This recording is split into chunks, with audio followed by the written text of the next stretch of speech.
James, Southampton against Spurs, if we said a prolific goal scorer got his third in 3, they wouldn't have been thinking it was you. No, they wouldn't, but you know, I'll take them anytime they come. I don't get many that fall to me in the edge of the box like that, so you know, it's a great opportunity to have a shot and try my luck and thankfully win in. A great point earned today, considering you played most of the game with 10 men. What was your take on the sending off? Yeah, I mean, we wanted to play an aggressive style of play, and Sally is an aggressive player, and you know, he's obviously made an error, but we've all been there, we've all made that mistake before, and you know, we had to dig in deep. It wasn't totally his fault. We had to make sure that we stuck in there and got ourselves something out of the game, which we did. 4 points in your last 2 games now. Momentum seems to be with the Saints, trying to get into the top half of the table. How important is momentum for you guys? Yeah, huge, and I think the Christmas period gives us that opportunity to do that, and it's not easy, a lot of games, and that's the opportunity that we need to play as many games as we can and get as many points as we can. Congratulations on the goal, congratulations on the man of the match. Cheers guys, thank you, cheers. And all things considered, Righty, that was a really good point earned for Southampton. Very good point in the end, because I, like Tim, thought that when they went down to 10 men and the way Tottenham were progressing in the game, Tottenham were going to win it, but they do have to take credit for what they've achieved, getting the point with it's like their 9th draw now. But I still feel that Tottenham were very unlucky, and Southampton were fortunate because Harry Kane's offside goal wasn't through the fault of bad run or anything. It's just the margins.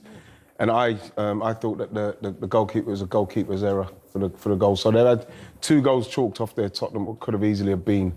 Yeah, 2 big moments in the game, and we'll actually have a look at those and speak to Dermot Gallagher in a moment. Do you see it as 2 points dropped for Tottenham? Absolutely. I mean, when you get sent off after 35 minutes, 40 minutes, you know, you just think, you know, Tottenham will just go on. You know, they've got firepower on the bench to come on. Lucas Moura, you know, I thought I would have started with him personally. He tried to give Dele some minutes, didn't happen for him today. Southampton were a better team at the time. Salusu goes down, he makes a rash challenge, brings down Son. Harry Kane scores from the penalty. 1-1, you think, well, there's only one winner here, but they dug in. You know, they dug in and really defended their box very, very well. And Tottenham never had the guile to break them down. It was very disappointing. And, you know, Tottenham are a different side, let's have it right. You know, as much as Antonio's done brilliantly, away from home, they're completely different. We saw a poor performance at Everton when they got a draw. And today, they were quite average. Yeah, his 2nd away league game. He hasn't lost yet, but yes, he has struggled on the road. Well, let's talk through every moment of the game, starting with James Ward-Prowse's goal. Yeah, this was a stunner, wasn't it? Fantastic goal from the long throw. And, like, he's coming onto it. He's not even got the right angle to it, so he has to hit it with some cut. He's done it perfectly. It's very, very well executed. You could say that, could he come closer? Could he get into his face? Could one of these guys get closer to him? I think probably, yeah. You know, when you're looking at it, absolutely they could have. He's got far too much space there, but still, I don't think you could take anything away from the execution. And, you know, they deserved it at that particular moment. They deserved to be 1-0 up.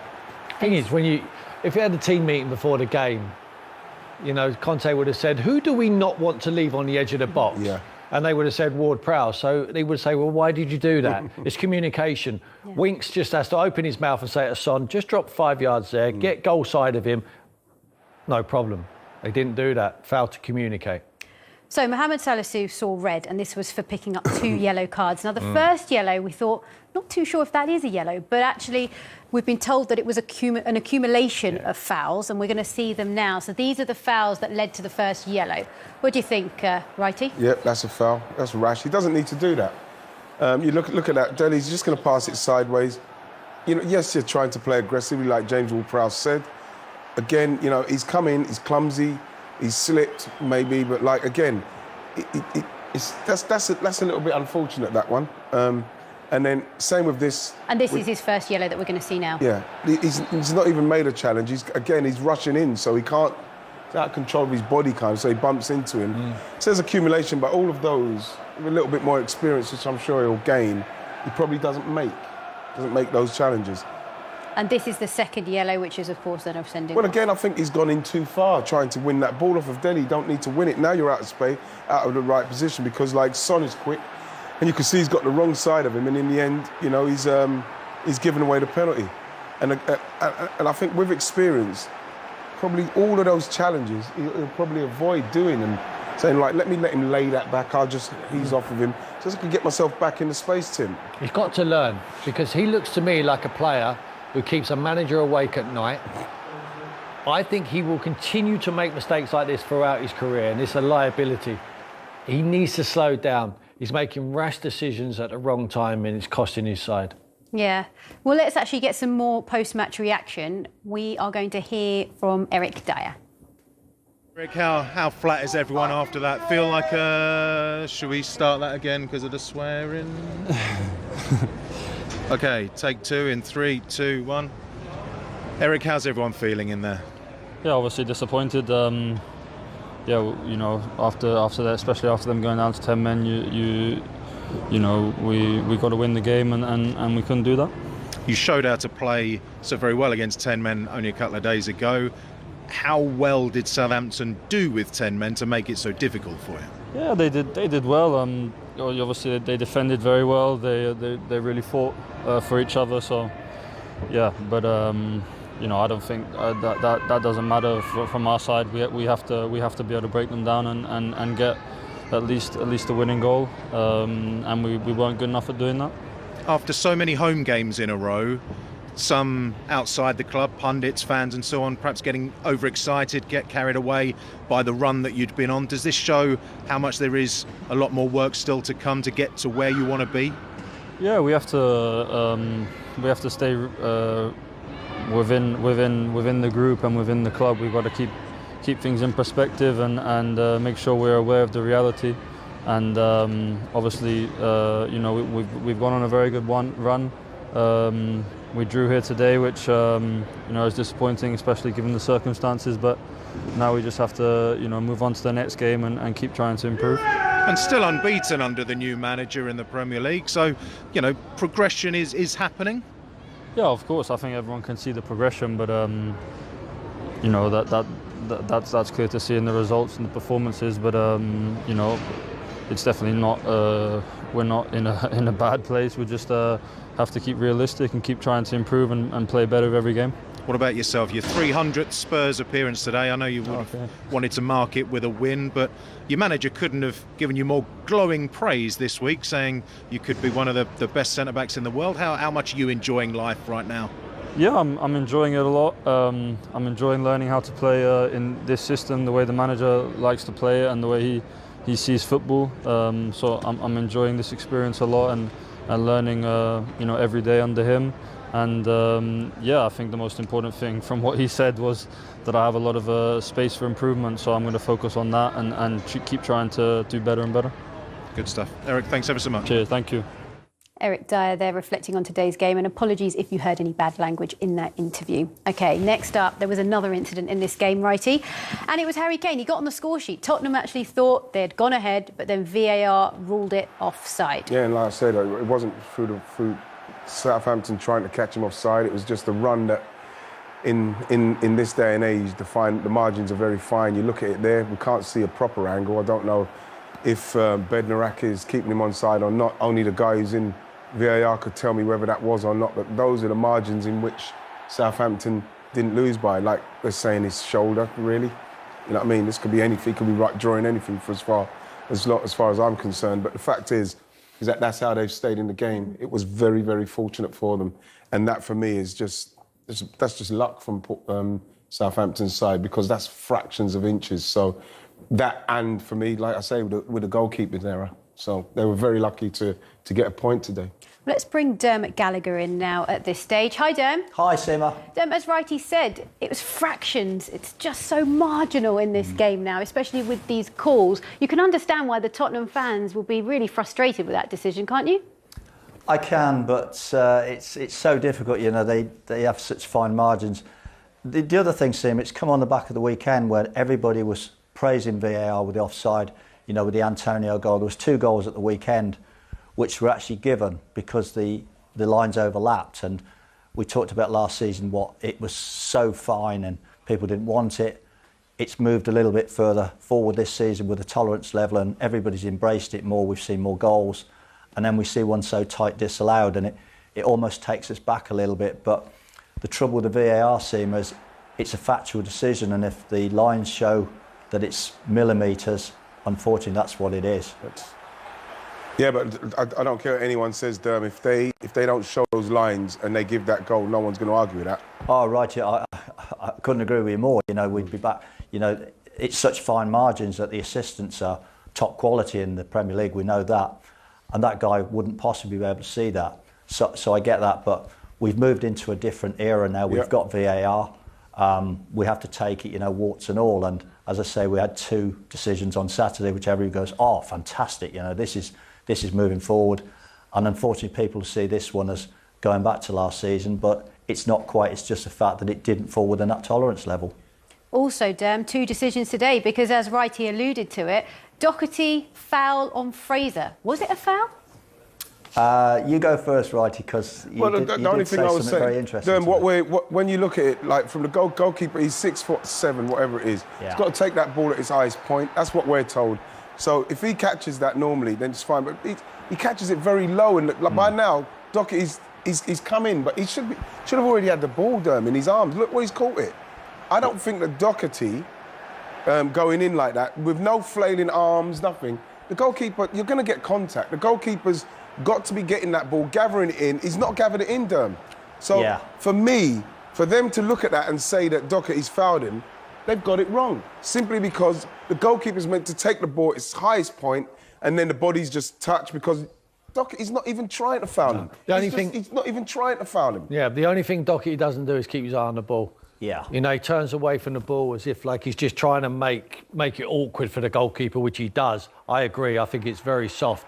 But if he goes and tries to actually make contact with his head, I think he gets away with that one. But he turns at the last minute, and his momentum just takes him into Foster. It's not enough, in my opinion. It's not enough contact. And I thought the goal should have stood, and I think if it was, it wouldn't have been ruled out. Really, really tough one. I'd love to. So he's give that as a foul then on him. Yeah. It was interesting because when we were in the break, Righty, you know, you explained to me about the keeper taking it at its highest point, and that's a really good point. He does choose to take it almost at waist height. But Tim's just alluded to what I said to you, is that you see Doherty, he goes in, he turns his back. And I think because he turns his back, the referee feels he's not making a genuine attempt to play the ball. He does crash into Forster's arms. As I say, it's not the biggest foul in the world, but I think because he does that, if you've got the ball like that in your hands, you don't need much of a touch for that ball to fall through, which it does. And I think that's what the referee sees. I can understand him disallowing that goal. I thought it was a foul because he jumps in there, I think he catches his arms, and that's where the ball's spilled. Are we saying that if the goalkeeper's got a ball in his hands, any contact is a foul? Because then if he catches that, Derm, and he catches it, does he pull up for a foul then? No, I don't think that. I think you've got to take each one on its own merit. And I think the fact that he's got the ball in his hands and say, if you've got the ball there in your hands... I don't think he's actually got the ball, Derm. This is the problem I've got with this one. Well, I think the ball's between his arms, and I think what happens is because Doherty jumps into the back of him, and there, if we watch here, I think he's got the ball there. Now we see Doherty, he bumps into him, but Doherty's got his back to him. And I think, for me, that's the key issue, that because he's jumped in with his back to him, it's almost like, yeah, I'm quite happy to bump into you and take the risk on what happens. And I think Anthony Taylor reads it like that, like I have. You disappointed not to get all 3 points after playing most of the game against 10 men today? Yeah, I think we have to be disappointed because in this type of situation you have to try to exploit the situation much better than we did, and it's okay. And as a draw, I think that the players and we have to be disappointed because it was a big opportunity to win the game against a team very difficult to play, because they play in a strong way. They are very physically, and if you are not in the same intensity, you risk to lose the game. Yeah, that's all. 2 very important decisions in the game. One, the penalty and the sending off for Southampton, and 2, the disallowed Harry Kane goal. What's your take on both of those? But the decision of the referee, I leave the decision of the referee to the VAR, and I don't want to go into this situation because I think that is not right. I noticed on the sideline you had two things that you were trying to encourage the players to play two-touch, to move the ball a little bit quicker than they were. But do you think that would have been very important to try and break down the 10 men of Southampton today, and maybe why Spurs didn't go on to win the game? Yeah, but when Southampton was with 10 men, then it was right to think only to defend and to think to go on the counter-attack. It's not easy to play after only 44 hours, and for sure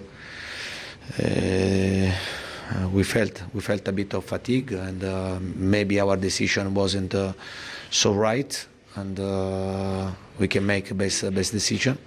But I think that at the end of the game we could win. We didn't do this, and we had to be disappointed. Plenty to be positive about, though. In the games you've managed Spurs in the Premier League, you're still unbeaten. So even though disappointing today, like I said, there's still lots to be happy about moving forward. Yeah, but my demanding is very high. My demand is very high because I'm used to play to be competitive, to win, and for sure for me there is a big disappointment when we don't win. But I understand also that I have to understand very well the situation that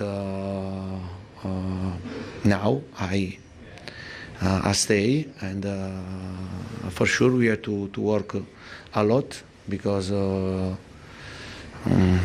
it won't be easy to fight for something this season. I think that we need to improve a lot. Antonio, thank you very much for your time. Enjoy your evening. Thank you. Thank you. Well, he said it himself. He's demanding. He is a winner. Of course, he was going to be disappointed with that one. Yeah, he's not looking for excuses, is he? He knows the team have dropped 2 points there, but it's still unbeaten, 7 games now. And credit to him, you know, they are moving in the right direction. It's just that today with 10 men, I felt they lacked a little bit of creativity to break down that. And it's not only about just moving the ball quicker. It's about players dropping their shoulder, going past someone, risking the ball a little bit more. I thought they were a little bit safe in the midfield areas.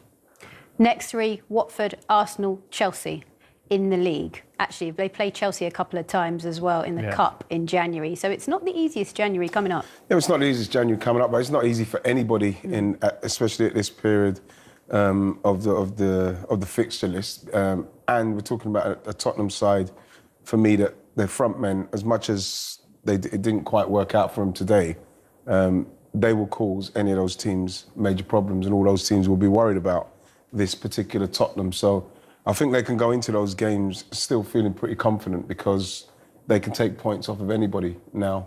They've got themselves going, and they do look like a team that now you have to start thinking about, we have to start fearing Tottenham again. They look like they're coming back to it. Yeah, they do. And we spoke about this at the top of the show, didn't we? That race for 4th is between a few teams, Tottenham being one of them. I guess by the end of January, we will know a lot more about where that 4th spot's going, or do you think it's going to be at the end of the season? I don't think you can guarantee, obviously you can't guarantee your position to finish 4th in January, but you can try to jockey yourself out of position and have too much to do. I think Leicester have pretty much done that. I think, you know, they need a hell of a run now. Listen, credit to West Ham today. You know, that's it. Even though it's Watford, and I know they're struggling, they put on a massive result there today. You know, they've had a poor run of form. They got back to winning ways. You're going to have players back to fitness, even though Zouma and Agbona look like they're going to be out for a while. Cresswell as well. Declan Rice will come back in. You know, so they won't think they're out of it. But Tottenham are in pole position. They'll win their games in hand. You know, it's in their hands to finish in 4th. You don't think Conte might reflect on his team selection and think, oh, why didn't I field the same team that I put out? I think you always do as a manager. You know, in hindsight, it's a beautiful thing, isn't it? Yeah, it's always the case, but I think he felt that it was the right team. I didn't think they were the best side, even 11v11. I thought Southampton were doing a job on them. And that will disappoint him. You know, even though they go down to 10 men, they can't break him down. I think the fact that 11v11 men, they can't break him down. I think the fact that 11v11, they wasn't great. You know, and they've got better players than Southampton. So Ralph obviously done something well today and Antonio didn't. So he'll reflect on that and he'll learn from it. Really satisfying point at the end? Absolutely. When you play nearly 60 minutes with one man down, 2 days after an unbelievable hard game against West Ham, and then you see our guys fighting here for everything. I mean, there's no other chance to be more proud than today for what we have done. I mean, especially after our very intense first half also, where we definitely have been on the front foot, smashed them and made a fantastic goal and made one mistake before the halftime where Sally doesn't need to make the foul. Let him shoot here. When we play so high, we play man against man. When he's gone, then leave him and let him shoot. And then you need to have a good goalkeeper, and Fraser can always score, make the save. But in the end, I said in the halftime to them, we deserve to get something because we have played a fantastic first half. And when we keep on going like we have done in the first half, believing what we're doing, defending everything we have, then everything is possible. In the end, you have still a chance, even to score maybe a goal. Broch, unbelievable ball win, and then he can score there. But I mean, fantastic for us. Find a point here against a team that is on fire in the moment, smashed out the other team. I think we surprised them a little bit with our shape in the beginning. Yeah, they didn't expect it. ᴅᴏ宜it's a centre back and man against man all over the pitch. I mean, this is brave, but yeah, surprised them a little bit, I think. In terms of that defensive effort in the second half, Ralph, as well, I mean, that is the entire team, isn't it? You think of sort of the work that Adam Armstrong was doing, and Redmond comes on and does, and Shane, I mean, it's everyone. Yeah, two new left backs, if you want. So I try to bring the guys in. They have the effort to defend in these areas, and you had a lot of entries in the box, in our box, and so half chances, but not really the 100% chance because we defended quite well there. And finally, it's a little bit luck you need in this moment. A good goalkeeper, Fraser did a good job today, and in the end, good to take the point. And that's, I think, 6 unbeaten at home in the Premier League recently. Do you feel like this place is really is that sort of the best run of home form in your time? Yes, I think so. I cannot imagine. I remember that we had such a term. I think we have a team this season you can really identify with because they have an unbelievable atmosphere, an unbelievable effort in every game. This is really enjoyable to watch for everybody, and you can feel it that they want to see this here. And we have. I don't want to speak about our limits we have as a club, but I think we have some other strength, and this is what we have shown today. Well, we've been speaking about the fact it was a really decent point for Southampton, considering they were down to 10 men. But remember, Ralph Hasenhüttl made 6 changes to this side that had beaten West Ham, leaving the likes of Broch, Redmond, Romeo on the bench. Yeah. Do you think he might look back and think, oh, maybe I shouldn't have done that? I think he should. I think if he does look back, he'll think, maybe with Romeo starting, I'd have started Nathan Redmond and I would have started Amanda Broja. Because I think that he's talking about Dyer and thinks that he could be one of the best defenders in the world.